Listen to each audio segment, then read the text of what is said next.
este audio propongo un recorrido, quiero compartir un recorrido que su punto de partida es la presentación tradicional de las kleyas, de los 5 venenos, según la enseñanza budista, y cómo se puede abrir a una relectura contemporánea en la que entrará en diálogo con la psicología, la neurociencia afectiva y los contextos sociales actuales. No se trata de contraponer saberes, sino de explorar cómo estas antiguas enseñanzas siguen siendo fuente de claridad, de compasión y de transformación en el mundo de hoy. En la tradición budista se dice que el sufrimiento humano no proviene solo de lo que nos ocurre, sino que un elemento importante, extremadamente importante, es cómo lo experimentamos internamente, cómo experimentamos eso que nos ocurre. Esta experiencia está moldeada una y otra vez por ciertos patrones mentales que colorean nuestra percepción, distorsionan la realidad y nos empujan a actuar de formas que perpetúan el malestar. A estos patrones se les llama kleyas en sánscrito, venenos, aflicciones mentales, emociones conflictivas o desadaptativas. Y están en el corazón de la enseñanza sobre el sufrimiento y su liberación. Los textos clásicos identifican 5 venenos: la ignorancia, el apego, la aversión, el orgullo y los celos.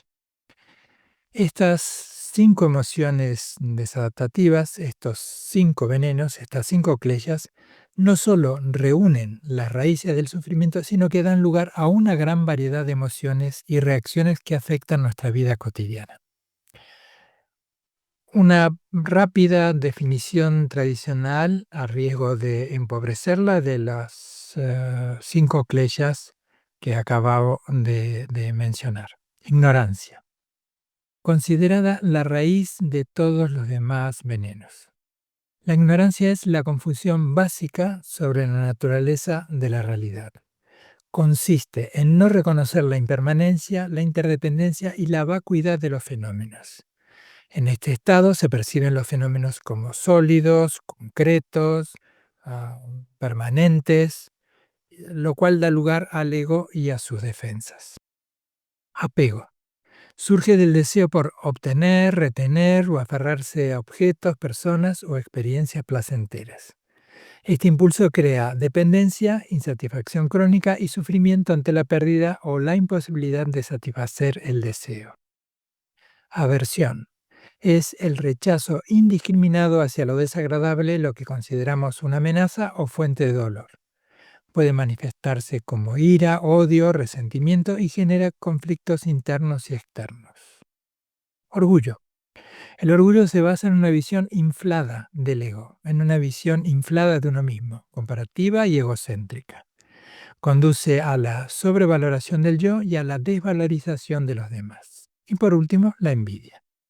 La envidia es el sufrimiento ante el bien ajeno. Es un veneno, una kleya que distorsiona la alegría natural y produce malestar por los logros, cualidades o fortuna de los otros.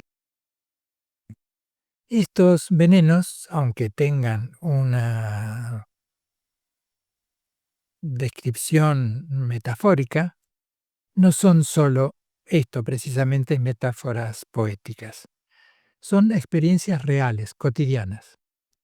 Cuando deseamos con ansiedad algo que no cambie, cuando rechazamos lo que sentimos, cuando nos sentimos superiores o inferiores a los demás, cuando envidiamos, etc., estamos bajo el efecto de esos venenos. Y no es que seamos malas personas, sino que hemos aprendido en un punto a protegernos de esta forma. El problema es que este tipo de protección nos encierra. Hoy, en medio de la agitación de lo cotidiano, estas enseñanzas siguen siendo profundamente actuales. ¿Quién no ha sentido cómo una emoción lo arrastra? ¿Quién no se ha visto repitiendo patrones de reacción sin entender por qué? nombrar estos venenos, estas cleyas, las emociones aflictivas, es el primer paso para transformar nuestra relación con todo ello. Por ejemplo, la ignorancia no es solo falta de información, sino una visión distorsionada que enreda nuestra forma de ver y de actuar. El apego nace de la creencia de que algo externo puede completarnos. La aversión, su opuesto, surge como rechazo defensivo ante lo que duele o amenaza. El orgullo se manifiesta como una necesidad constante de afirmación personal. Y la envidia refleja el malestar que sentimos frente al logro de los demás, al éxito de los demás, cuando lo vivimos como una amenaza a nuestro propio valor. La reflexión sobre estos 5 venenos, cuando se ven a la luz de la sabiduría, dejan de ser simples etiquetas. Se vuelven una especie de mapa que nos permite comprender mejor lo que ocurre dentro de nosotros, con más detalle, y no solo con más detalle, sino también con más precisión. Y no para etiquetarnos o juzgarnos, sino para reconocer, comprender y transformar. La práctica contemplativa, apoyada en este conocimiento, no es un mero ejercicio intelectual. Es sin duda una forma de cultivar la atención, el discernimiento, la compasión. Aprendemos a ver el apego sin identificarnos con él, a reconocer la aversión sin actuar desde ella, a tocar la ignorancia con claridad, el orgullo con humildad y la envidia con admiración por los logros de los demás. Estas aflicciones mentales nos impiden reconocer la verdadera naturaleza de nuestra mente. Pero al identificarlas, que este es el propósito mayor de la enseñanza del Buda Dharma, y comprenderlas con honestidad y lucidez, comenzamos a acercarnos a la raíz de nuestro descontento y a abrir un camino real hacia la liberación del sufrimiento. Cada vez que lo hacemos, debilitamos ese ciclo de sufrimiento. Y al hacerlo una y otra vez, damos espacio a una mente más lúcida, más libre y más capaz de habitar el presente con dignidad. Ahora me voy a adentrar en lo que yo entiendo, hago esta salvedad, en lo que yo entiendo, asumo la responsabilidad por lo que voy a compartir. Esto no es una enseñanza que yo la haya recibido de mis maestros, de mi maestra, sino que es un ejercicio que hago por mi interés en el encuentro entre las ciencias contemporáneas y las ciencias tradicionales de la sabiduría del budismo. Una relectura contemporánea de los kleshas. Sin duda que también esto está inspirado en voces contemporáneas de extraordinarios maestros como sin duda su santidad el Dalai Lama, que ha iniciado estos diálogos hace ya tantos años, más de 25, creo recordar, que dio pie a la gestación de lo que hoy conocemos como el Instituto Mente y Vida, Mandan Life, con Richard Davidson y todo el recorrido que ha venido después, en el que han participado Matías Ricard, Mingyur Rinpoche, bueno, y otros grandes, extraordinarios maestros budistas. Y también científicos de renombre y experiencia pues aquilatada. Voy a compartir ahora lo que entiendo yo como una relectura contemporánea de las Kleshas.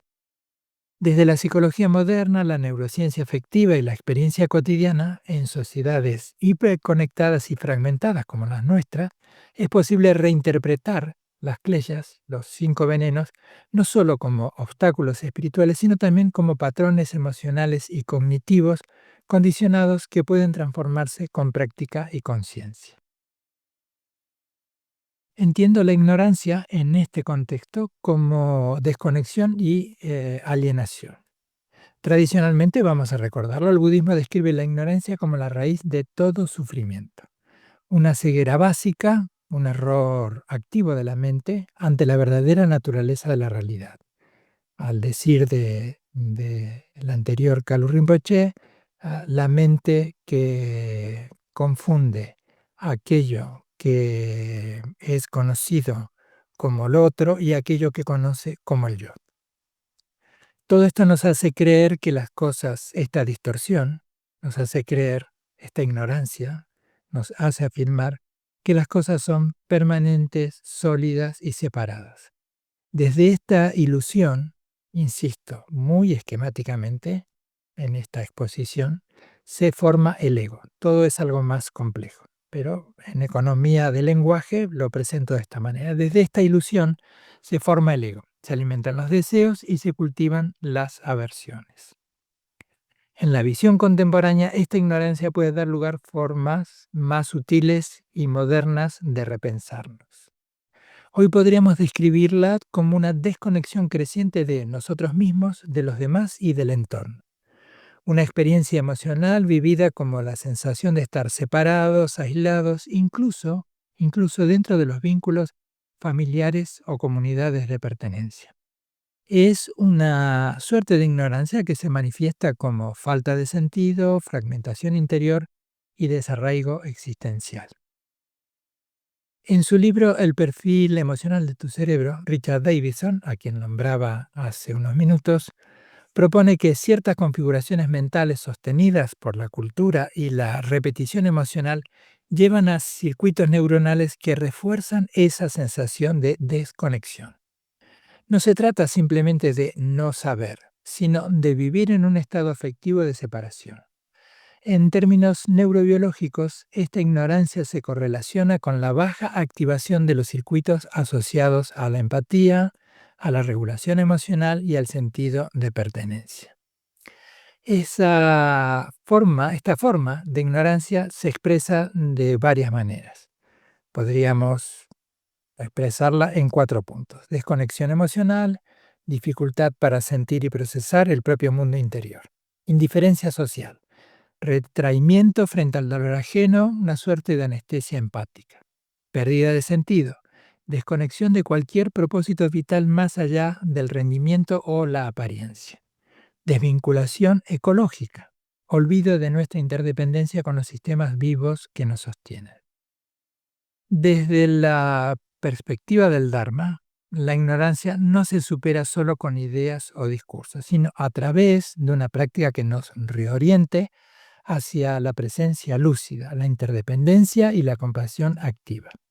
En palabras de este extraordinario maestro Mingyur Rinpoche, la meditación no es un escape de la realidad, sino un modo de volver a habitarla plenamente.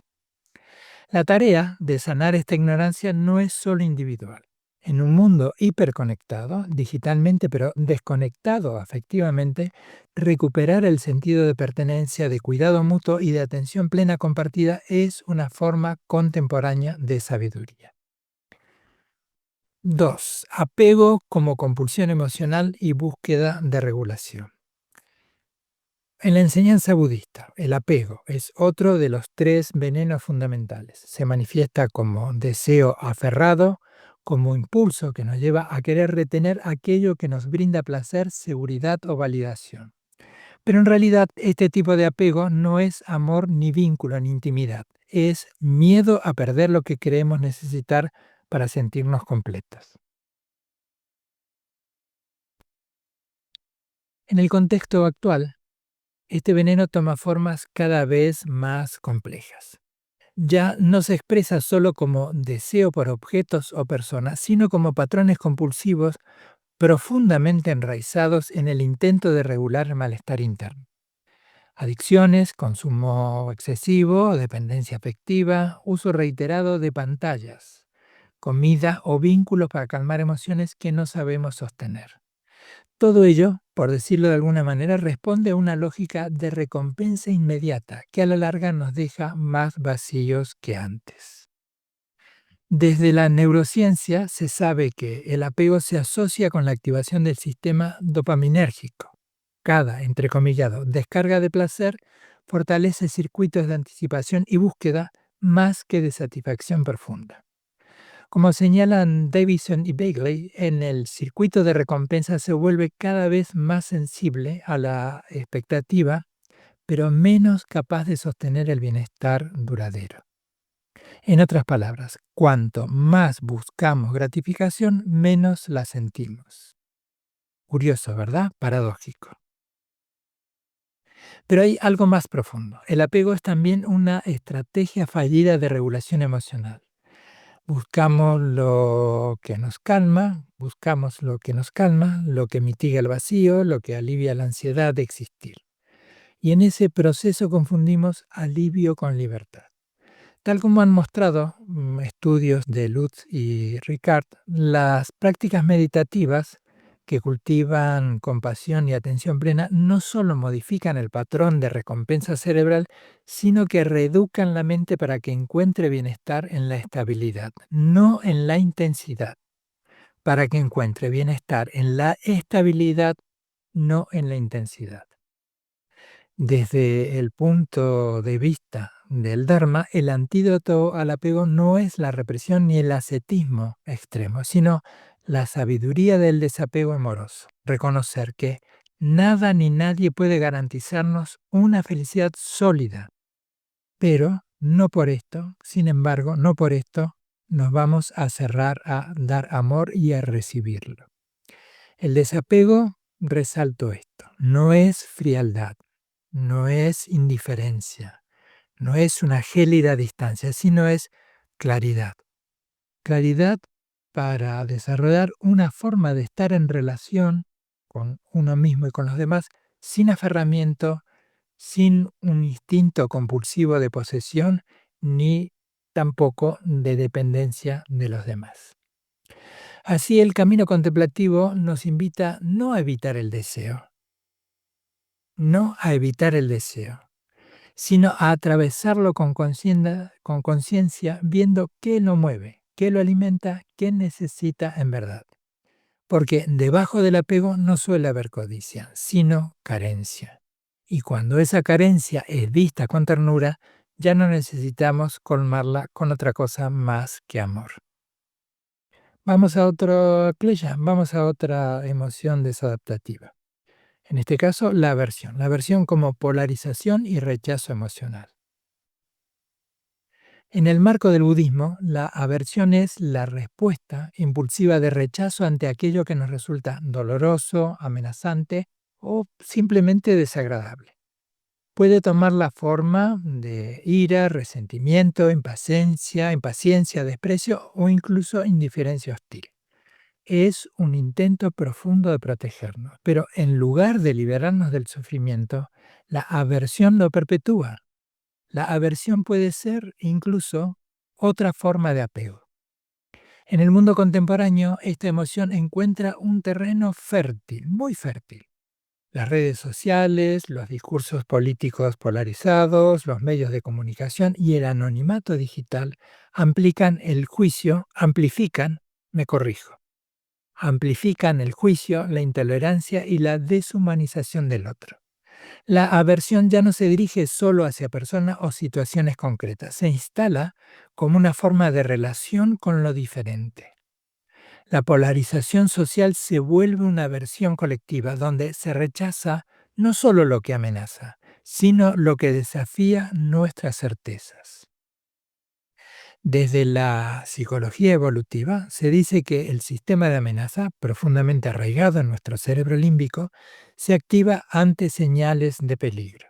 Pero hoy, ese sistema se sobreestimula frente a desacuerdos ideológicos, críticas o emociones difíciles. Como explica Paul Gilbert, este sistema de amenaza se convierte en dominante cuando no desarrollamos otros circuitos como el de cuidado, el de calma y la compasión. En el plano interno la aversión se manifiesta como rechazo a sentir. Evitamos emociones incómodas, resistimos el dolor, luchamos contra nosotros mismos. Esta lucha se vuelve el verdadero sufrimiento. Queremos estar bien, claro, qué duda cabe, pero sin tocar aquello que nos duele. Queremos estar bien, pero sin tocar aquello que nos duele. Y así el sufrimiento no se disuelve, sino que se enquista. Frente a ello, el Dharma no propone resignación ni pasividad, sino la posibilidad radical de no rechazar, no como una técnica de autocontrol, sino como un cambio de mirada, de perspectiva. abrirnos a la experiencia tal como es, sin añadir juicio. La práctica de la atención plena, cuando se cultiva con compasión, nos enseña a permanecer con lo incómodo sin huir, sin luchar, sin endurecernos. Transformar la aversión no significa dejar de sentir disgusto o dolor. Que quede claro. Transformar la aversión no significa dejar de sentir disgusto o dolor, sino dejar de construir un yo separado que necesita defenderse constantemente. Significa habitar una presencia más amplia que pueda sostener incluso aquello que nos hiere y desde allí responder con sabiduría. Porque cuando dejamos de pelear con lo que es, surge una fuerza inesperada, la capacidad de comprender y de actuar sin odio. Cuarto punto, orgullo. El orgullo como inflación del yo y fragilidad narcisista. En la tradición budista, para contextualizarlo, el orgullo es una distorsión de la percepción del yo, una sobrevaloración de uno mismo en comparación con los demás.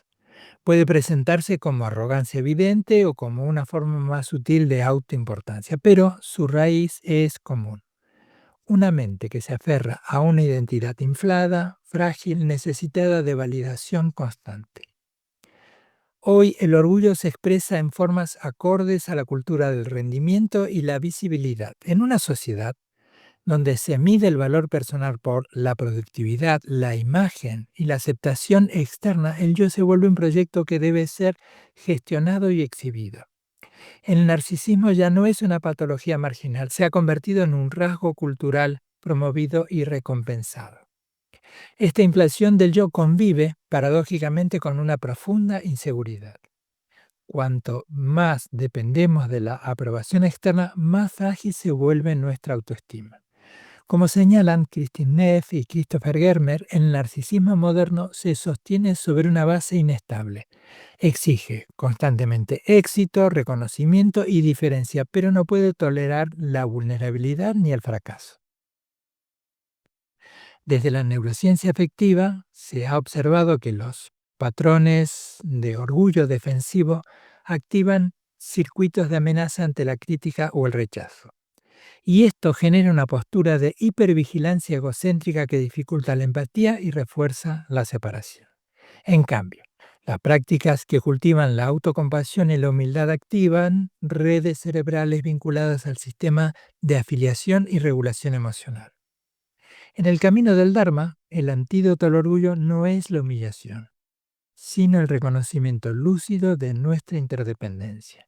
La humildad en este sentido no es modestia fingida ni autoanulación, sino una sabiduría que sabe que no somos entidades aisladas, sino nodos en una red infinita de causas y condiciones.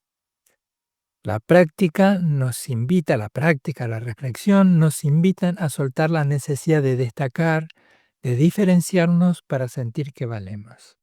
Nos propone volver a lo esencial, la dignidad de ser, sin necesidad de demostrar nada. Así el orgullo se disuelve no en derrota, sino en libertad. Ya no necesitamos defender una imagen, solo habitar con autenticidad lo que somos. Estamos ya llegando al final de este podcast, de este audio.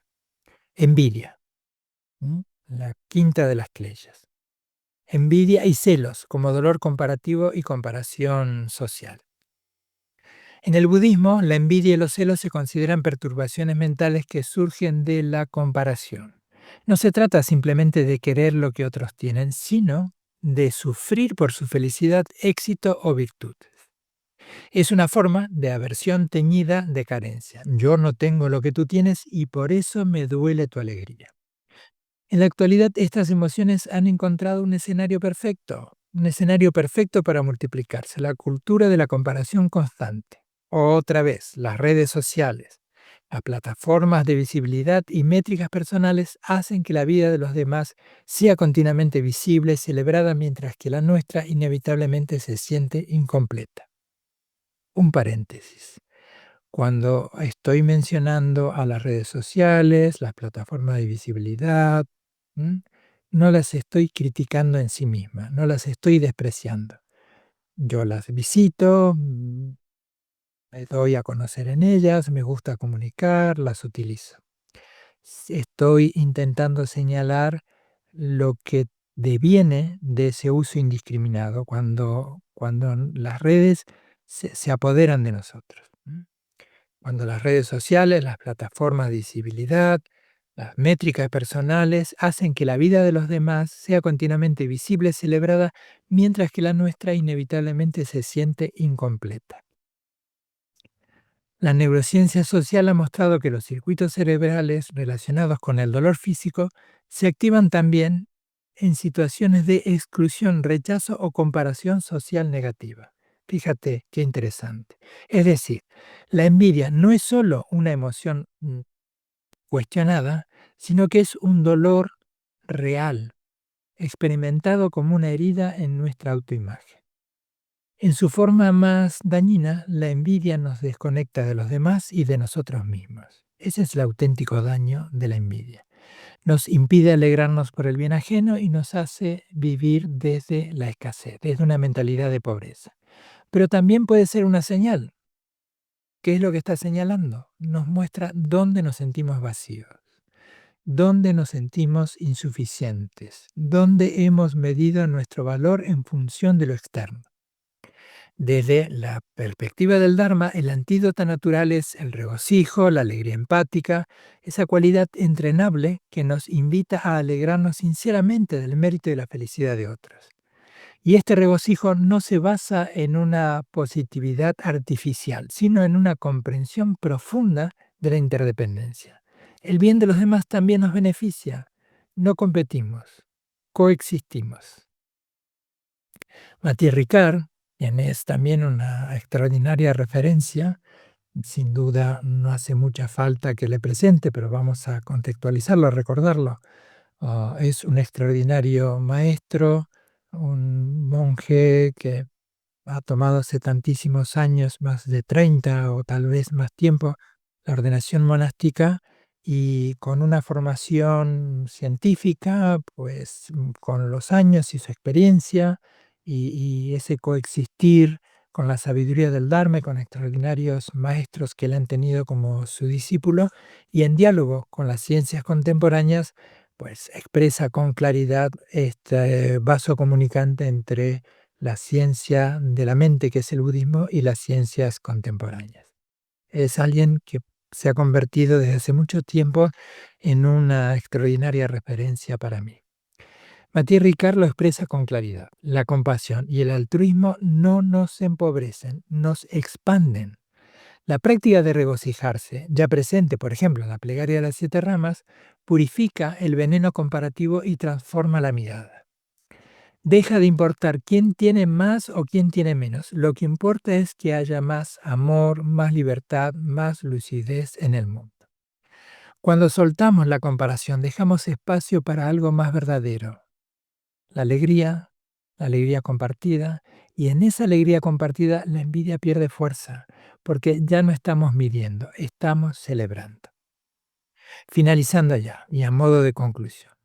Los 5 venenos descritos por el budismo, vamos a recordarlos. Ignorancia, apego, aversión, orgullo y envidia están presentes en nuestras vidas mucho más de lo que imaginamos o mucho más de lo que queremos reconocer. Y hoy adoptan formas más psicológicas y sociales y tecnológicas que antaño. Comprenderlos desde una mirada contemplativa y científica nos permite, a mi entender, reconocer que no son defectos personales, sino expresiones de patrones mentales condicionados, moldeados por la cultura, la historia emocional y el contexto social. Desde la tradición budista se nos invita a transformar estos venenos a través de la práctica meditativa, la ética y la sabiduría.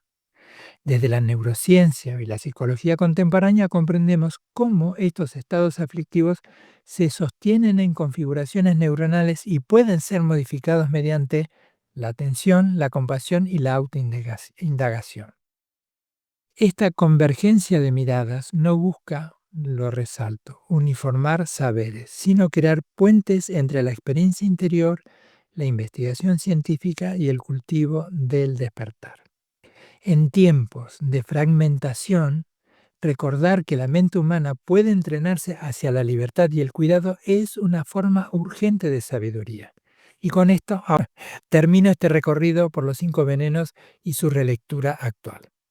Ojalá algo de lo dicho te haya resonado, te haya dado una pista o simplemente te haya acompañado a mirar dentro con más claridad y menos juicio.